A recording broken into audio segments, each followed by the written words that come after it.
السلام عليكم. النهارده ان شاء الله هنعمل فراخ مشويه بطريقه سهله جدا وبسيطه، يا رب تعجبكم. ولو عجبكم الفيديو فضلا الاشتراك في القناه. معانا هنا بصلتين صغيرين وطماطمايه وفلفل الوان، يعني من كل قرن كده خدت حته، وثلاث اربع فصوص توم.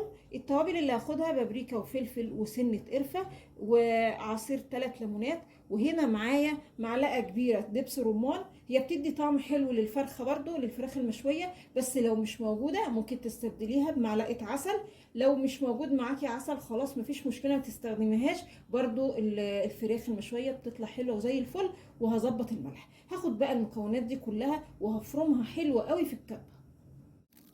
جبت فرخه وغسلتها كويس قوي ونقعتها 5 دقايق كده في ميه ودقيق. عايزه اقول لكم ان فراخ الشوي بتبقى بيضه، فراخ الشوي ما بتبقاش بلدي خالص، ويستحسن تبقى صغيره، من كيلو ونص ل2 الا ربع، ما تبقاش 2 كيلو وما تبقاش زياده طبعا عن ال2 كيلو. طبعا ايه، انا فتحت كده من الورك فتحتين، ومن الصدر برضو كده نفس الحكايه علشان التتبيله تدخل جوه. هجيب بقى التتبيله وانزل على الفرخه، واوزع بقى التتبيله من الناحيتين نفس الحكايه، واتبلها كويس قوي. وندخل كده التتبيله في الفتحات اللي احنا عاملينها، وبرده تحت الجلد. احسن طبعا اللي احنا نبيت الفرخه في التتبيله كده في التلاجة يوم كامل. طبعا كل ما قعدت اكتر كل ما تدي طعم اجمل للفرخه. بعد كده هجيب الشوايه، احط عليها كده الفرخه،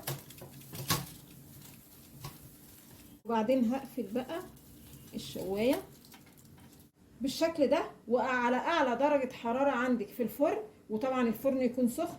هدخل بقى الصينية كده بالشواية، مش هحط الشواية لوحدها، لازم يكون تحتها صينية علشان الفرخة هتنزل الدهون وكده، فما تنزلش على شبكة الفرن وتعمل دخان وكده.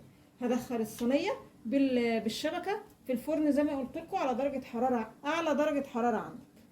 اول ما الفرخه تاخد اللون الجميل ده، هجيب بقى اللي اتبقى معايا من الخلطه، ضفت بس ليه معلقتين زيت، وابتدي ادهن كده الفرخه علشان الفرخه معايا تطلع برضو طريه مشويه، بس طريه ما تطلعش ناشفه.